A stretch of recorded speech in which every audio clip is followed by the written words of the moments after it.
Says why? Because I don't have to swim to Scotland today. What an attitude. I love it. It really wasn't that bad. Seriously, you can't be doing this. Right? It was unexpectedly joyous. I'm going to call it, you can't, so you don't have to swim to Scotland today. That's what I'm going to call this one. That's fair comment, actually. Yeah. Welcome. Oh, hello, Miss Kate. How are you? Oh, excellent. Even better than you. Yeah, thanks for joining us. So, both very welcome to the Deep End. Nikki, hey. Thank you. North Channel 2023. And ready for an armory of questions that we're going to hit you with. So far, we've had quite interesting questions. Pádraig has quite a few questions that he's trying to ask every swimmer so that we can get an idea of a common theme throughout some of them. And for you, you hold the record as the longest North Channel swimmer in respect of the possibilities that exist and how much we're learning from the North Channel. So tell us a little bit about the process. You've just come fresh from ice swimming, so you're obviously taking that venture and maybe have before. Yeah. What's going on since you swam it? Well, I think that is the first world record I've ever achieved. Me personally, well, I'm hugely grateful to you lot because there's no way I could have done that swim without terrific support. And there's no other pilots in the world that would have let me take that long to finish the swim. So I'm utterly grateful. And also very aware it's great that Kate sat with me because, you know, we talk about solo swims and marathon swims, but there really is no I in team. And it takes a team to get across. And to me, is one of the most exciting things, that you can achieve these things through working as a good team. And you know, we have this stereotype about Ireland having lots of pots of gold and rainbows and so on, but I had no idea what to expect. I've done a few marathon swims, but arriving Donaghadee and meeting you and crew and the Chunky Dunkers, that was an unexpected pot of gold. What a treasure. You know, in all of marathon swimming, seriously, really? Finding you, your people, your community, that is the pot of gold. Brilliant.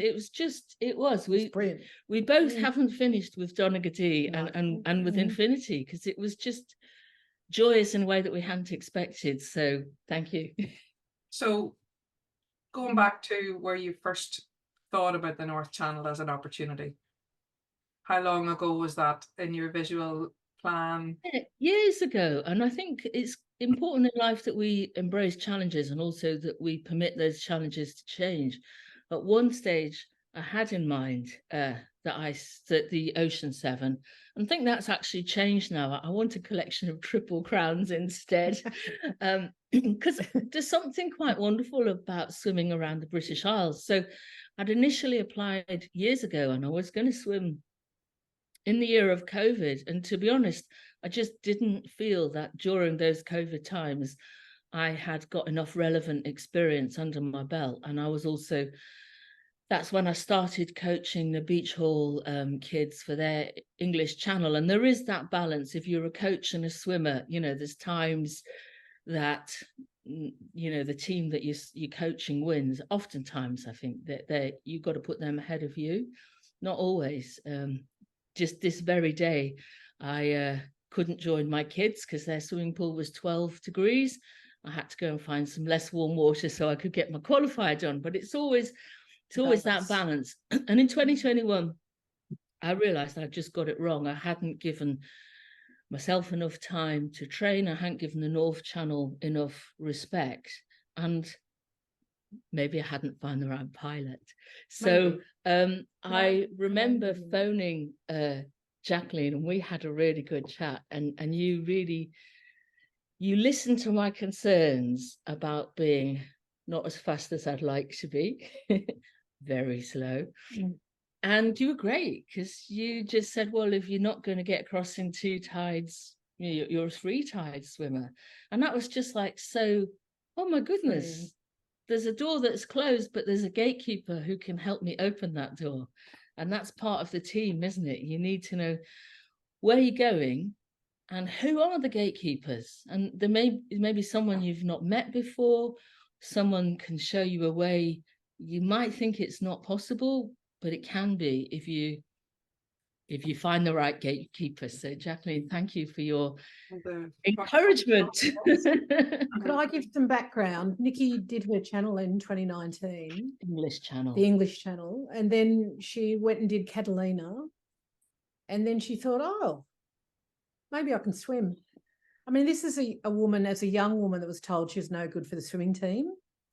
So here we are in our 40s and 50s, and some of us are turning 60 this year, so we won't talk about that. And it was the edge of COVID, and Nikki said to me, look, I think I've got a few more swims in me, and I'm training for cold. She'd done 6 ice miles, and we were preparing to go to Morocco, and we were preparing to go to Poland. And it made sense to us, Jacqueline, that we were training in cold water, so we should put our hands in for the North Channel because the training was right for you. And so that's where that 2021 conversation came in, right? Is that we realised that when you're training for cold water, your body's different and your endurance is different. So we thought, that's okay. We'll put the Ocean 7 on hold and we'll focus on the North Channel. And then this calamity happened called COVID. And I was living with an athlete that couldn't train. You can imagine. The walls is what I would suggest was going on. And someone had the great idea that you couldn't swim and you couldn't walk the bloody dogs, and excuse my French on the video. You couldn't actually do too much. And so everything went on hold. And what I'm really proud of is that, sure, it went on hold, but it was delay, not deny. It was okay. Spend some time with the family. Enjoy your teenager who you probably never see this much of. Go walking and do strength and weight training and keep the dream alive, which is why the team's so important. The swimmer can do what the swimmer can do, but without the team, you can't achieve it.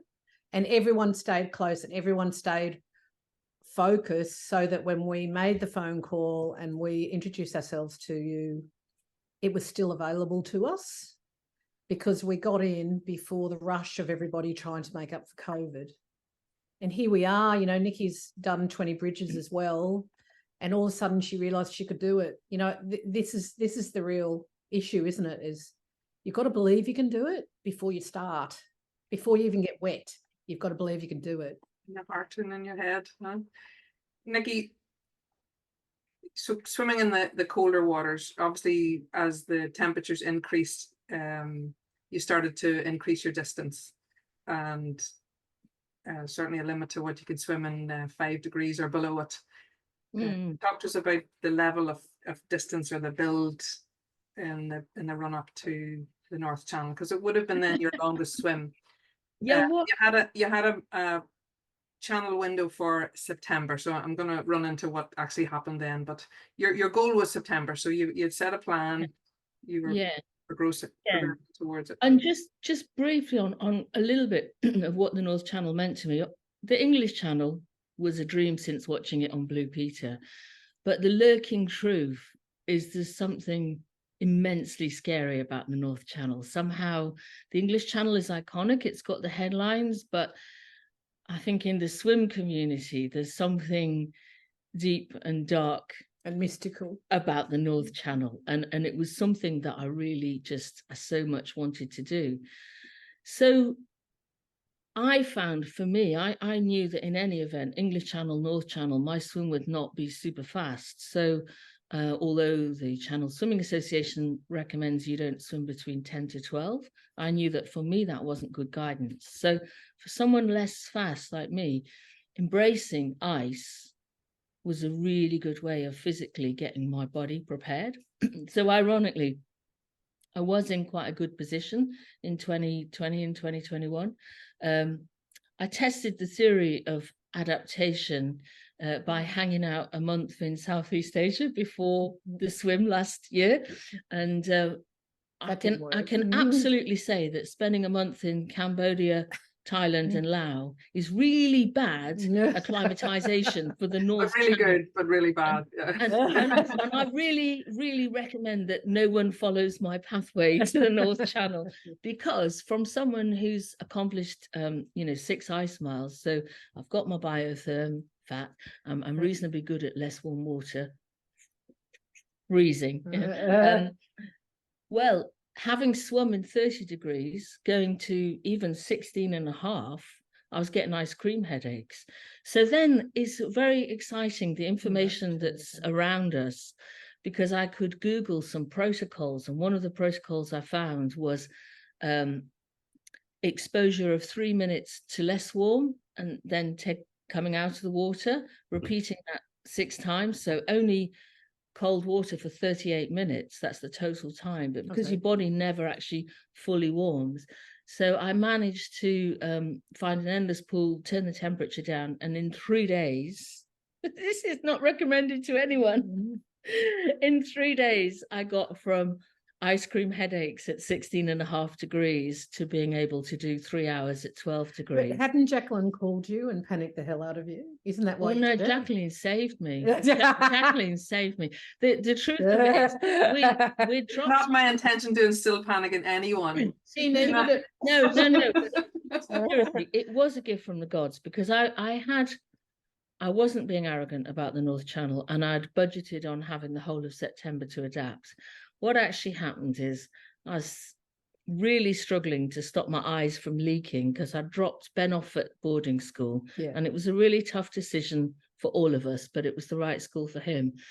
We were hanging around Barnard Castle waiting to say goodbye to him, and really my eyes just kept leaking. It was hard. And that's when you rang. And then we got this call from Jacqueline saying, "Oh, by the way, do you want to come to Ireland at the weekend?" Early, remember? And just went, okay. I was like, sorry, am I allowed to say WTF? It was okay. It was God-given, Jacqueline, thank you, because it took me out of my misery, and it gave me something serious to chew on. So I've got Wednesday, Thursday, and Friday to get prepared, Saturday to jump on a plane, Sunday to swim, and look at it. She did it. Monday to drink Guinness. Yeah.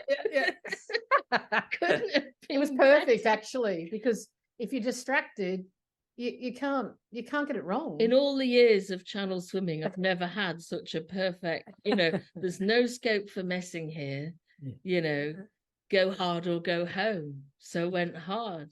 but for somebody that hasn't planned before, I would say this, Jacqueline, and that is, Nikki had done the hours in the gym. She'd done the weights. She'd done the endurance. She'd done the form in the pool. She just hadn't done the acclimatization. She'd done the rest. And so she found out how to do the acclimatization. Yeah. And as you now know, it worked. Yeah. I mean, it was a brutal and cruel experiment, and I didn't use any animals. I just used myself. But what to me, it is exciting, because, and I think it's relevant because, this central heating malarkey, it's quite new in all of human history. We've only had access to switches for 100 years or so, but fundamentally human beings can go from very hot to very cold in a short space of time. We choose not to, but if you take the T off I can't, you can. And that's the most incredible thing, that what was utterly miserable for me on Tuesday night, when I came home and got in the pool and thought, crikey, I can't even do 16.5 degrees for 5 minutes without wanting to scream and cry. 3 days later, I was fine. And that is, okay, so I've got the experience, I've got the knowledge that I can do it, but I had to readapt. And so I think that's the really exciting thing about swimming in many ways, probably many other things of life. Just because you find something incredibly difficult to do now doesn't mean that tomorrow it will still be incredibly difficult. If you put yourself on that path that says, I will find a way, then you can. And even within a marathon swim, just because something's incredibly difficult at 9.5 hours maybe when you get to 10 hours, you'll be feeling fine. Unfortunately, my support and crew were patient enough to also test that theory and prove it right. So we got there in the end. So, so you talked about the distance. You'd been 3 hours. Then what would have been your longest swim on approach to the North Channel? So would it have been a 10 hours? Well, obviously you did your qualifier. Or... Yeah, so I did. I mean, I love swim camps. I just love them because they give you a chance to do longer swims. So I think I'd done a back-to-back with Emma France at her Dover intensive. So that was June. And I think I've done a 7 and an 8 hour swim back to back.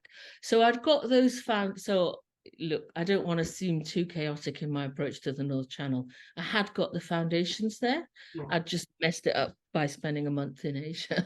But so that's interesting as well, that you can put stuff in and it stays for a while.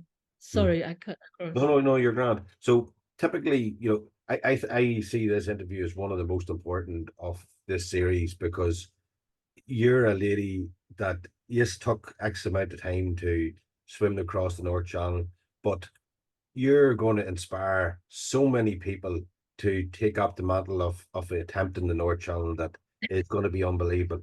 So this interview is very, very, very, very important for me, because yeah, you're going to inspire ladies that I might say something wrong here, but fuck it, excuse me. We're all in it together. Say what you like. So you're going to inspire ladies to, and men obviously too, but that have maybe lost hope of ever fulfilling their dream of maybe the North Channel or a similar massive achievement like this. And you're going to give them a hope again by this interview and by us sharing this throughout the community. So I'm going to try to get as much information out of you in order for them people to say, Jesus, maybe this is possible to friggin' give this a go. And, you know, so first of all, congratulations on one of the hairiest, mind-boggling swims that I've been involved in, because thank you. Knowing the North Channel, like if you're slow, I'm not going to butter it up any other way, your chances of winning or succeeding in the North Channel are minute. Yeah. Now, you need Mother Nature with you. You need a big dollop of luck, and you need big kahunas. Yeah, you need heart. You need heart, mate. Well, yeah, totally. And passion. The real secret to my success is sat next to you. Because I had given up when I realized that a lot of swims didn't last more than 12 hours. But, you know, in modern times, you can see most swims as circa 12 hours. But historically, you know, Kevin Murphy landed one just under 18 hours. But it's harder to find those pilots. Not very easy to understand, isn't it? Because my long swim took it out of the observer, my support, your pilot. So it was an incredible opportunity. Really grateful. And I had thought I was just looking at a brick wall, but, you know, Jacqueline said, well, you're not looking at a brick wall, you're looking at a taller wall. It's a wall, but if you can stay in there for an extra tide, we'll give you the chance. And then I think it is exciting for women to claim endurance. And thank you for recognizing, yeah, I'm slow, but in a way, it's a little bit disappointing that Guinness don't recognize what women's strength is. You know, my childbirth, I was in labor for 23 hours. So actually for me, although it was a long swim, 3 more hours in it. I've got at least 3 more hours in me. And but actually, you know, there are some differences between men and women. Actually, women, I don't know how it was for you, Jacqueline, but since the age of 13, I've experienced pain every month, which is great because that's a platform. If you go through pain every month, you know how to handle pain. Pain's not a problem. And you also know how to handle people not understanding the pain, which I think is even more important mentally, is that's what we're blessed with, is that we get on with it. And our men understand that, if you know what I mean, mate. Our And men there get is, it. with endurance events, you know, up to a point, men will nearly always beat women. When you go to the ultra endurance, women are beating men, and that's our strength. That's our power. And I think a lot of women have that power, but because the gateway is measured on speed, women don't get the chance to show their power. And I think it's latent within many women. I mean, I've didn't get accepted onto the school swim team because I'm too slow, but I've got a strength and a power that is not measured in the way that we currently assess women in Success. sport. And that's a shame, really, isn't Success it? is about fast. And I find that as someone that watches other athletes, I find it really frustrating. Because to your point that you made earlier, a lot of us don't even try because we don't think we can reach the goal because we're told fast is best. And yet the reality in life, let's say you want to succeed in a business, is it the fastest one to set up? No. If you want to succeed in business, it's how you get over 1 year, 3 year, 5 year, 10. So in terms of transferable skills for life, the one that can stay in the game, that is a good, for me, that's a good blueprint and a good template. And oftentimes, you know, since my channel swims, I'll be having a rough day at work and I think, well, it's easier than the channel. And now I've got this beautiful reference point, which is, well, it's easier than swimming to Scotland. It's nearly every day. So I actually find it useful. It's a resource that I can draw upon. And if I can help anyone else, then She will. all the best. Yeah. Brilliant. So I'm going to ask just some quick facts. Just these are common themes that seem to be running through all the interviews. So briefly, your training program, say from whenever you started to the commitment for the North Channel, and then what was your build up, and then what would you do again and what you wouldn't do again in terms of your training, and that can be gym, pool, outdoors, and then break the pool and outdoors up on percentages. So I think particularly for a woman of my age, I think resistance training and weights minimum 2 to 3 times a week. That was very handy. After 15 hours, my arms were still strong. So I actually think weight training is dynamically wonderful. And I would encourage everyone to start pulling some weights. Careful what you do, you know, think about what's going to help you swimming, but that's something that can't underestimate.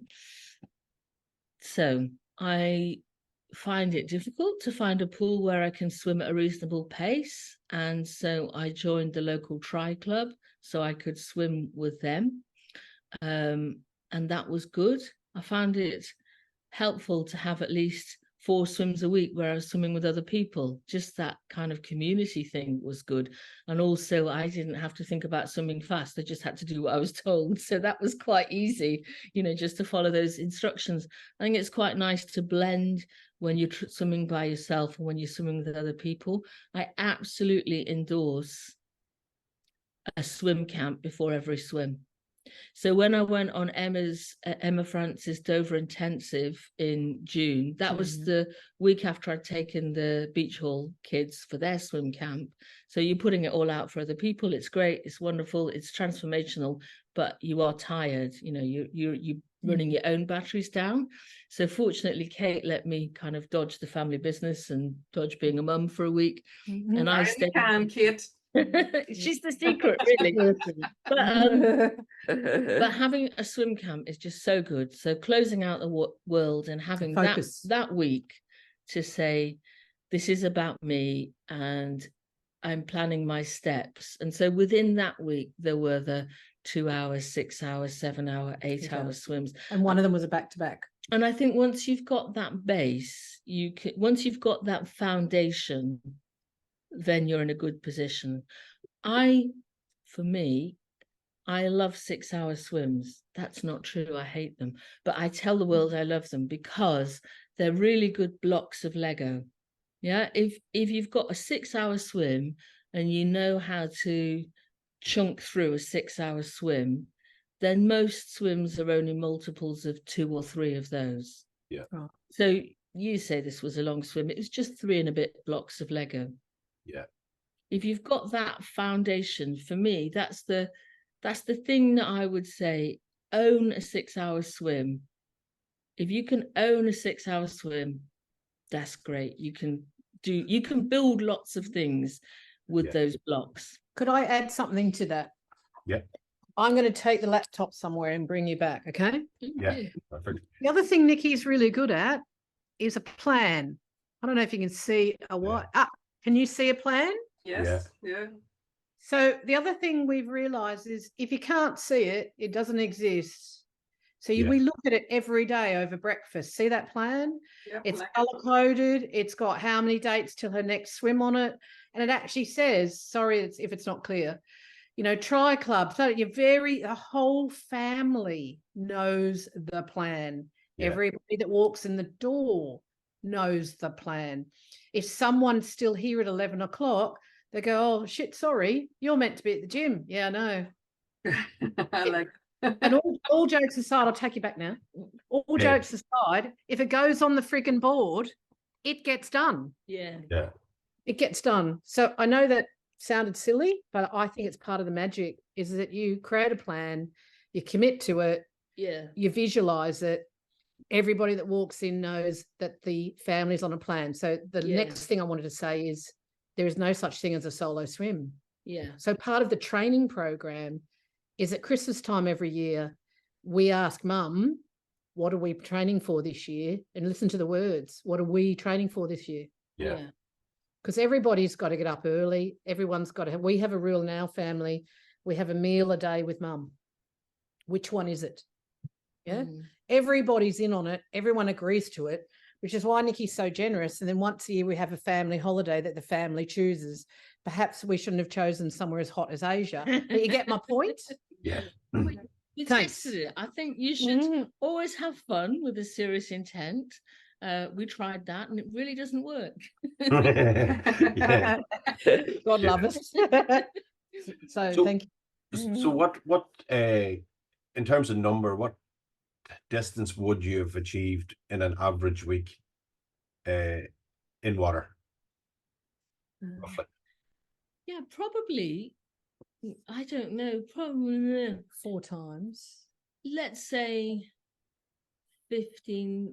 So some weeks I did not many. Some weeks I did up to 30, 35k, but most weeks would only be 15 to 20. But I think the other possible significant thing, because a lot of my time was spent coaching kids, and that's an interesting thing, because when you're studying stroke and you're encouraging people to move so they're not hurting their shoulders, and I'm sure everyone was ready to go home, but actually I could have swum another 10 hours. You don't need to tell Bobby that, please. I think it's quite interesting because then your mind is focused on swimming, so you're using your visualization to think how to do. And when you're coaching other people, you see an array. You see some people swim beautifully, breathe beautifully, and think, oh, I wish I could breathe that well. And you're trying to map out what they do. And you're looking at some who are throwing their shoulders. And so I think just by being in and around other swimmers, my active involvement in swimming was 35 to 40 hours a week. Only 15 of that was for me. At least 20 hours a week was for the kids. So that was a tension at times because the kids got more of me than I got of me. But I think overall it was beneficial. Yeah. I think there is definitely assimilation because you're watching people get it right and wrong, and that goes in. Yeah.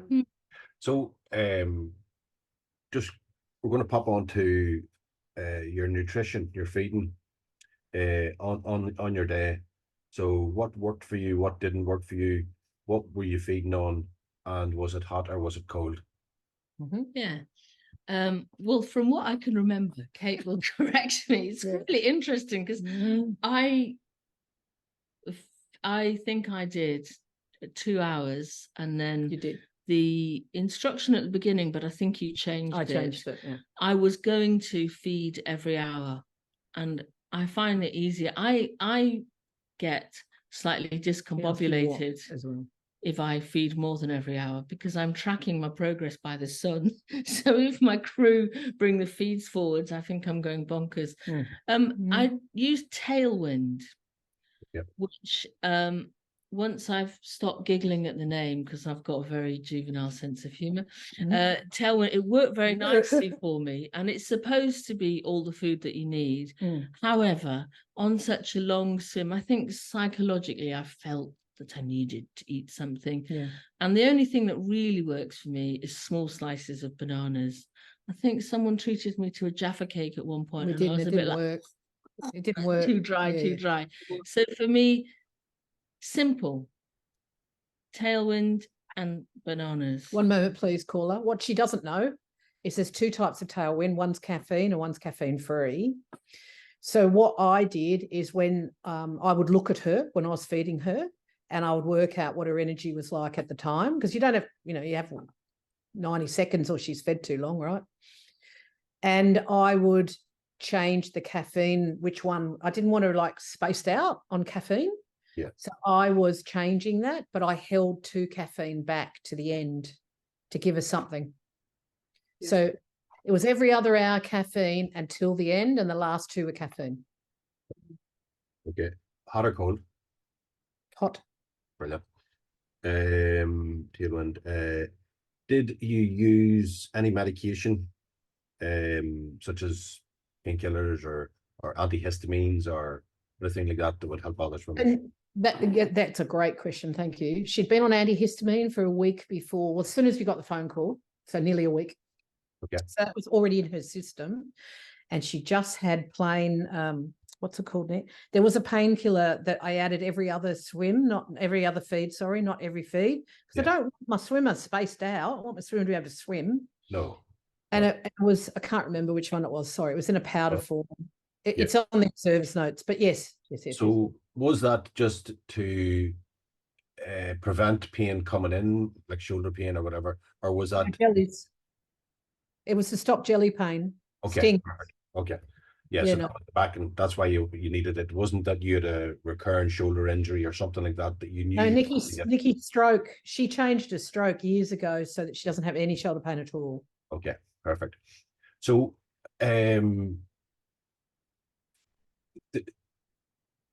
this is a jigsaw puzzle. And you came to the table with your parts of the jigsaw puzzle, having the training done, having a fantastic mindset and visualization, 2 key parts to the puzzle. We bring to the table then the other parts of the jigsaw puzzle: the weather, the boat, the pilot, and the crew, and the attitude. Then and the intention. You actually, if you don't mind me saying, give a shit. Yeah. And I've been on a lot of freaking boats with my wife in the bloody water. Yeah. You're unique. And I tell everybody. Thank you.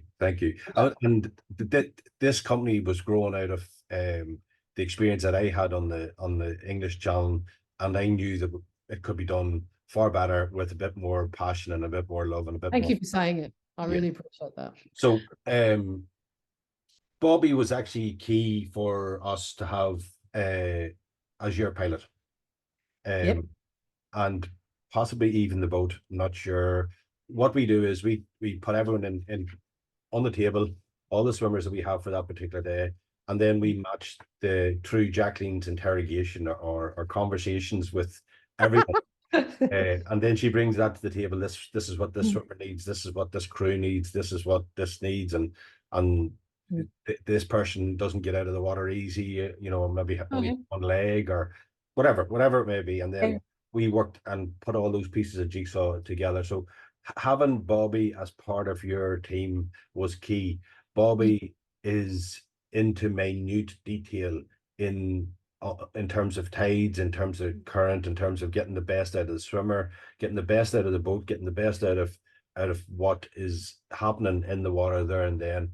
He is his family lived on the sea and worked on the sea all their lives.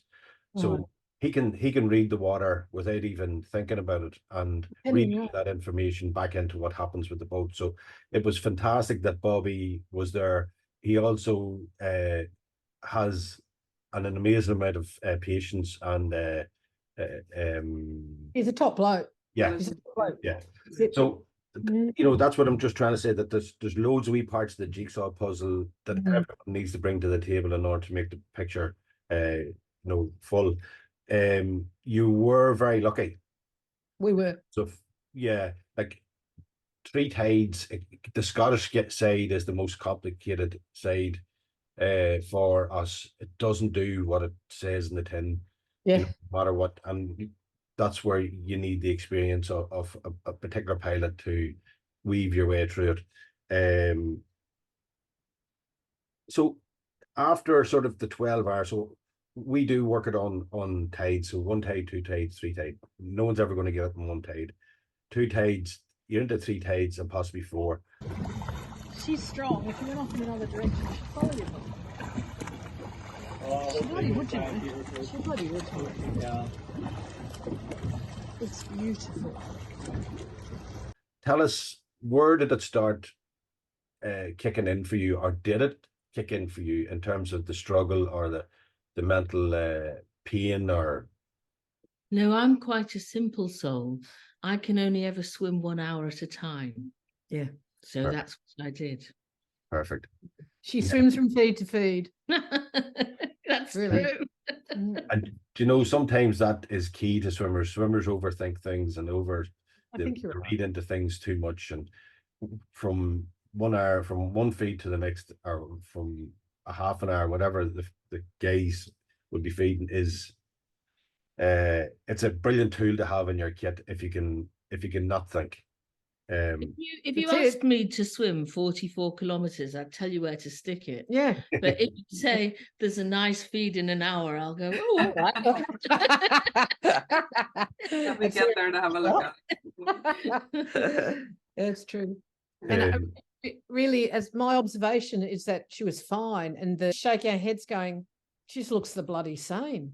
She looks the same. I went, I know, that's Nikki. There is a sneaky tip that I should give to other swimmers. Maybe it's a life tip. I think if you find someone that can do something you want to do, you don't have to reinvent the wheel. You can try and find out what they did. So before I swam the English Channel, I devoured all the stories about English Channel swimmers, and I came across Adam Walker, the first Brit to do the Ocean 7, and he described being massively supported after he'd got shoulder injury. His physio said, I've done all I can. I think you need to go and see Clem Turner, who's a hypnotherapist. So a lot of people said to me, oh, your head's strong enough, you don't need to go and see Clem. But I just thought, no, if it's good enough for Adam Walker, and I Google this incredible facility, search facility, and Clem is still practicing. And he is a hypnotherapist, but he's a lot more than that. He's kind of like the friendly uncle that you've never met before. And we worked on on an MP3. So he did a draft, and then I put some notes in if I wanted a particular command to my subconscious mind. And one of the things that he said was, each hour will feel like an hour, but the hours will pass by like minutes. And that's really true. As soon as the hour's in the bank, it's gone. Really? And then the next hour, and I know how to map out an hour. I know almost how many strokes, or if I'm a bit, I know what to do to get an hour. And as soon as it's gone, it's gone. So that was really handy. Also quite hilarious, because when we finally met Clem after 6 months, Kate said, oh, this is the man I've been going to bed with for 6 months. And so equally for Ruth and I, Ruth's going, gee, Kate, they told me you had 2 new bloody hips. I thought you'd be trouble, I love Ruth. And I've been listening to Clem every night, haven't I? Yeah. And the hours will pass like minutes. I'm going, been 14 hours, has it? So it works. This bloody stuff works. So 14 hours is 1 hour and 13 minutes. Yeah. See what I mean? Wow. It's another piece of your jigsaw puzzle, mate. I think that was really handy for me, whether I actually needed it or whether it just was comforting, but it really works. Yeah. And the repetition of that obviously became ingrained in you, and now therapy was present. Yeah, what was peculiar, he tried to do a version for me to help me do the North Channel, and it wasn't as successful. I actually ended up going back to the one that he'd done for the English Channel, because that's so deeply embedded in me. And it's really comforting. And actually, there's times in the training, I found if I trained too late into the evening, for example, that I would find it hard to go to sleep, because I was all like, coming back from the gym or coming back from a swim, and I'd just put Clem on and boom, out cold. So it's actually, and even the night before the North Channel, that was civilized, wasn't it, to get almost the whole night's sleep instead of having to meet at 2 a.m. It was so kind, Jacqueline. Anyway, it was brilliant. I was only meeting the boat at 6 o'clock or something. It was incredibly civilized. So going to bed at 8:30, 9, and just put Clem on, and I was probably asleep 3 minutes later. So having sleep is rather useful. Having something that helps you find your resting space is as useful as stressing the active space. But that's reminded me that Nikki, being a diver, she's done loads of night dives. She does loads of night swims. We just think that's a normal year, is to do these things. So those things don't stress us at all. Swimming in the middle of the night, swimming in the not getting any sleep. We talked about getting enough sleep prior to the swim, but none of those things freak us out. We just didn't know what to do with the bloody jellies. And certainly, having met you at the marina when you arrived across the water at short notice, that was one of the things that exuded from both of you was your joy, was your readiness, was your embracefulness of we're ready. And it shows in talking through what you have and your plans, and having learned a little bit about you both, and more having listened to you this side of the interview. Don't tell anyone, because your application list will get even longer. But North Channel to me was one of the most beautiful channels that I've done. I do like my marine life mostly, and until recently, the hardest thing about jellyfish has been taking a good photo, because they are very beautiful. But I mean, even before the start of my swim, because you start in the rock pools of Donaghadee, so many little fish and beautiful seaweed, and it's actually beautiful. And the beauty continued through my swim as I went into night. That was a low point for me, because I'd rather hope to be closer to the end than I was. And as the guys were stringing the lights on the boat, that's where their attention was, quite right. And my attention was, shucks, there's no one looking at those jellies, because of course it would be that moment that the jellies come up, because that's how it is. And it was thinking, oh, have I got to face this? Because the best swimmer in the world could be taken out by that. But they were beautiful, and I tried to concentrate on the beauty. And whilst I was concentrating, it's like, what's that noise? No, there was a noise. What's that noise? Hang on, it's dolphins. And I could hear dolphins all incredible. I couldn't see them, but I could hear them calling around and below. And the jellyfish, beautiful though they were, I was quite pleased when they cleared off. And then as it became true night, that was a beautiful, velvety, black, gorgeous night. And blue phosphorescence. Unbelievable. I mean, we couldn't believe it, honestly. Swim. Who would expect the North Channel, that scary beast that haunted my dreams for 4 years before I had the chance to do it? It was just lurking there, waiting to get me. Who would expect it to be such a beautiful swim? So I would invite everyone to give it a go. She tells everyone. It was unexpectedly gorgeous. So thank you again for the opportunity. It sort of, the way you're describing it, it sort of gives you the sense that it's away in the Himalayas, somewhere, and it's one of these epic adventures that people dream of taking all their lives and don't, because they're afraid of it. But you have taking on that adventure and Mm, Oh, outcome God, was brilliant. amazing, you know, mm. and user experience through the training, through the trials and tribulations of just general life, and the Yeah. outcome was just better than you could ever imagine, Really. which is fantastic. 100%. And I think maybe Mm. because I am less fast than I'd like to be, I have no choice. But I approach every channel with complete humility, and I am a lover, not a fighter. I'm never going to fight my way across in super speed. Yeah. So I have to love every stroke for as long as I can, love every stroke. And with that, there's a mindset shift.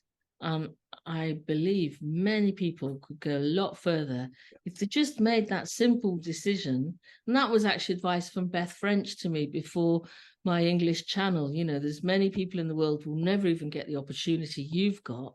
Enjoy every stroke. Well, thank you, She's Beth. right. I've taken that fully on board, and it really works. You know, Yeah. most people don't even have the privilege to make the start line. Mm.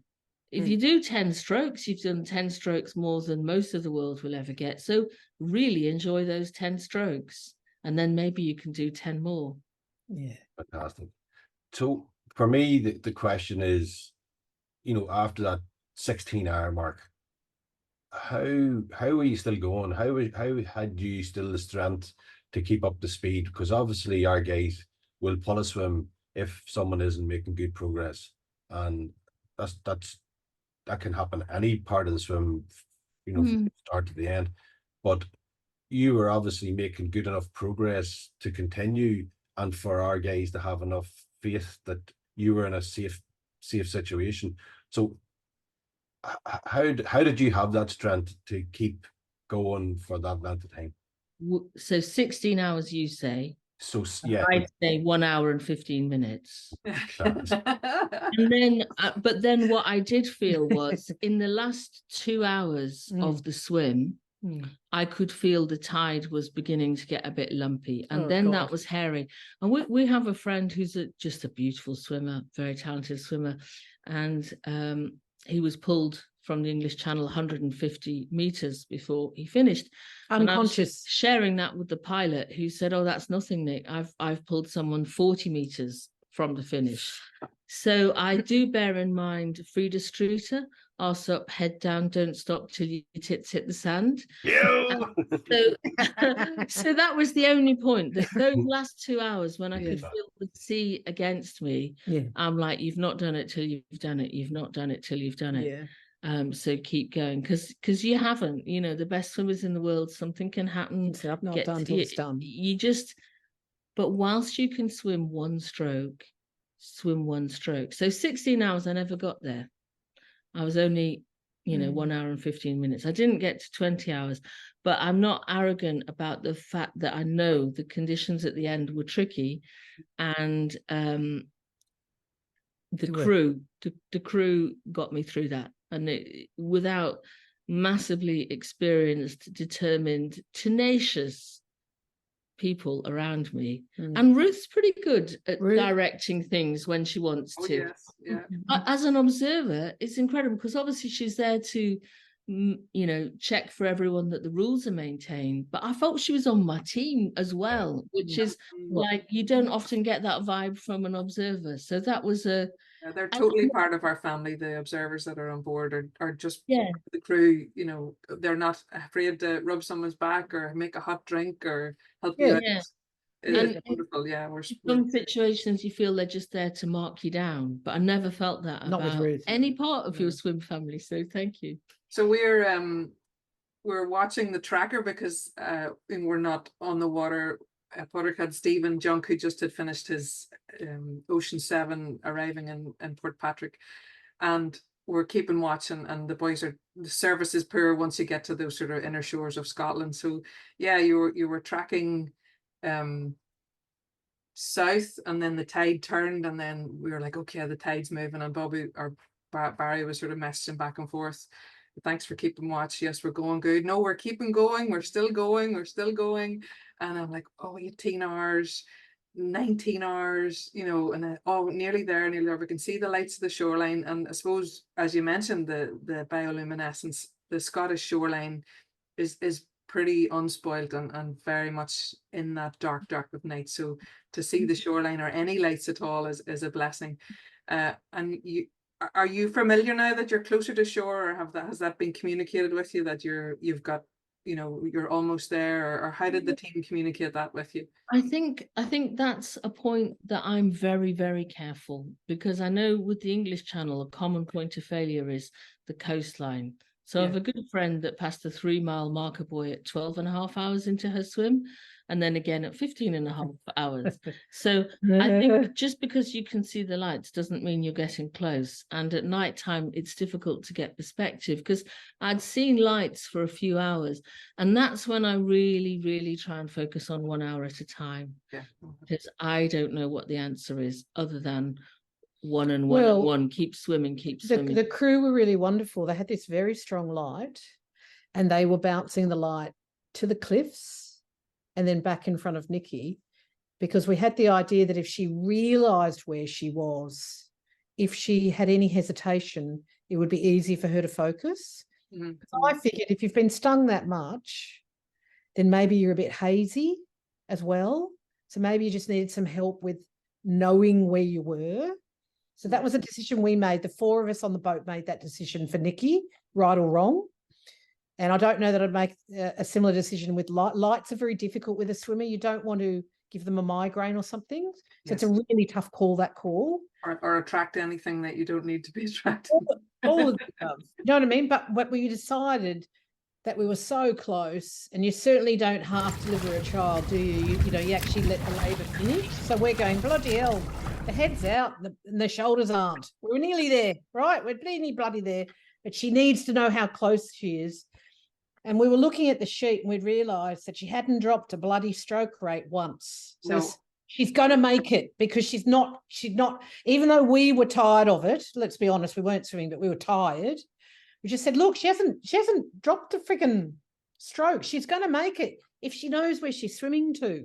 And Bobby's trying to hold on to the bloody wheel. It was hard. It was really hard. You actually need to be strong to hold the wheel. So that's the non-swimming side of that question. So 19 hours, 54 minutes and 1 second. Okay. Ordered as your finished time, and I want you to show us this beautiful display that you have behind you. Yeah, well, thank you for all of those. I wasn't expecting that, and I wasn't expecting really that someone like me would be able to swim the North Channel. So that is just, I'm very, very, very grateful that 141. Hold it, Nick, put your hand on it. It is incredible.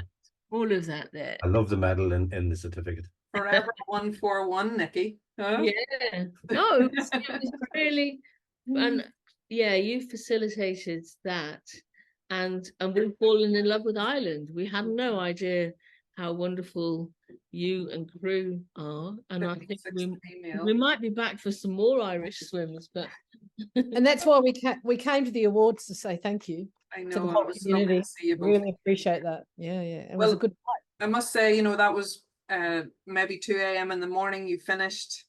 Then you had an hour and a half journey back to Bangor Marina, and I think I met you at 11 o'clock in the morning, and the two of you were bright and breezy and ready for goodness on that morning.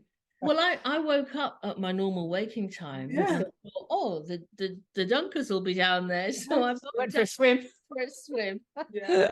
Ruth said you were just there, and Ruth wasn't there. I can't imagine why. Live and kicking, yeah. I wanted you to let our audience know about your wonderful charity and all the work you do, because obviously it had inspired us with some of the work that you're doing, and obviously we had the 2 relay teams that the children's focus. You have your little logo on your jumper. Just mention before we finish up about there we are. The wonderful work that you do for the So we founded the MenCat Marvels to raise as a vehicle. Initially, it was a fundraising vehicle, and I'd realised that one of the paths that led to my success as a soloist was being on a relay. because I think a relay is a really good thing. You learn a lot, like you say about the lights at the end. No, don't take those seriously. They could be many hours away from you. You know, all these things that help you. So I'd realized that was a key part of my success, and our target after my solo, we increased my fundraising target from 10,000 to 100,000. And my mum kicked off and said, "Whoa, I'm not having more garden parties to raise £100,000. I can't get that off your relatives." So we thought, right, okay, so if we set up this thing for relays, then the relay boat will have a fundraising target. So it started off as a money thing to raise money for MenCap, which is the UK's #1 charity supporting learning disabilities. And really, they don't just support the clients, they support the families. And I think they work in your neck of the woods as well as our neck of the woods. And then we fell in love with the process, because it's secretly wonderful taking average people and transforming them into channel swimmers. And it really is all about the wall, showing people how to get over that wall. I can't. Taking the tee off, I can. And people learn along the way, night swims, cold swims, jellyfish, and they come out of that process somewhere else. So we did first with a group of adults. That was our first relay boat.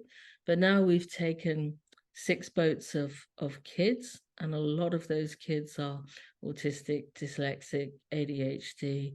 And for those children to emerge, I can, then that moves it moves the dial on everything that they can do in life. And we know that's true because it happened to our son, who was in bottom set maths, and then he got himself to top set maths, and the first exam he got the top of top set maths, you know. So once you believe and you've got evidence to support that belief, then other people may still be giving you a hard time, but you know deep within yourself that you're someone who can achieve if you follow the right plan and if you take the right action. And that's obviously team training, technique, all of that. It doesn't just happen if you wish for a unicorn. You have to do the stuff.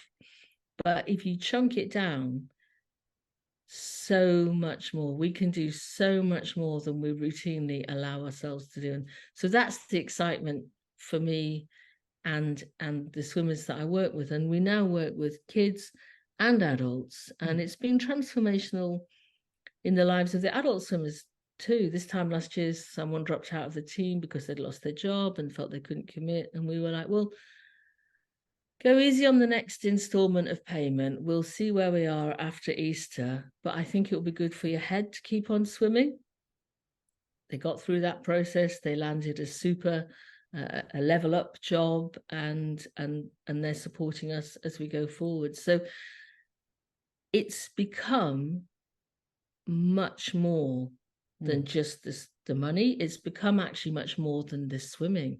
It's kind of the key to life. Sounds a bit arrogant, but we keep seeing it working in so many different people again and again and again. And it's actually, it's alchemy, isn't it? It's turning base material into gold, and it's just incredibly exciting. So that's the thing that I think really excites us both. But and also, having said that, we smashed 131,000 this year, so obviously the target is now 200,000. So we're going to 200,000 now. But and we've got 6 boats this year. It is about the money, but who knew that something as simple as one stroke at a time could be so transformational? It's kind of the byproduct of the joy and what you do. Yeah. And thank you for sharing that both of you. It's a wonderful project, and it's important for people to know about it. Maybe you can add the North Channel to your feather, and we'll give you some massive discount. Yeah, and in discussions, aren't we? Last question from Pádraig. One question we're asking all our swimmers is, now that you have had the experience of the North Channel, what one piece of advice would you have given yourself before you started the North Channel journey?